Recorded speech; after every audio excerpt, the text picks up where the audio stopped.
These warmer temperatures have brought us severe weather that we just talked about all week, and that's not necessarily a good thing for anybody, including our bird and raptor population that's already been hit hard by the avian flu.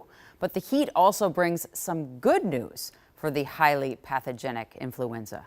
Here's Sharon.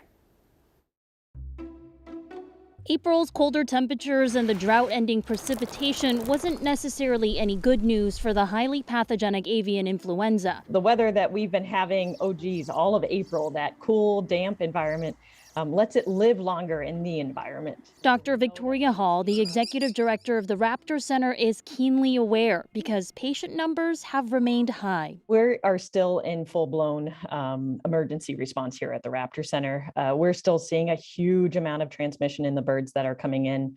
Now, we've seen a little bit of a dip over the last week. Instead of 100% of the birds being positive, we're at a 70-ish% of the birds being positive. And she's got her fingers crossed that those numbers will continue to go down as drier and warmer conditions make it less likely the avian influenza will thrive. Also, as this weather heats up, we know some of those migratory birds are going to keep migrating north up into Canada and hopefully taking some of that bird flu with them. That being said, with the news of the fox kit dying from bird flu in Anoka County, Dr. Hall says everyone should still remain vigilant. Influenza A viruses can go through a multitude of different species, and it just all depends on the strain and the mutations it has. So not surprising that other species can be susceptible to it. We know that a human has gotten it in the U.S. Now we know that foxes are susceptible. So what that says is we need to be on high alert and lookout.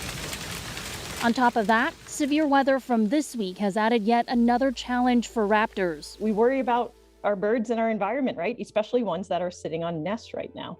And definitely the last couple of days of storms have brought a multitude of nests down out of trees. So the Raptor Center is 7 days a week responding to raptors in need. And we've definitely gotten a lot of calls about baby great horned owls, baby bald eagles, eastern screech owls. But given the avian flu outbreak, Dr. Hall's recommendation is to not touch any of those birds, but to call the Raptor Center to see if someone can come out to assess the situation instead. We usually ask for videos or photos, and if we can go out there and treat it and either put it back in a nest, or sometimes we even put artificial nests up if their nest got blown down.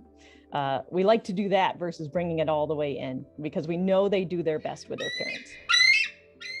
Makes sense. So historically speaking, Dr. Hall says they know from past avian influenza outbreaks that summertime is when things start to slow down. But because this is spread so easily through migratory birds, she says they are already preparing to see it pop up again once those migratory birds move down south.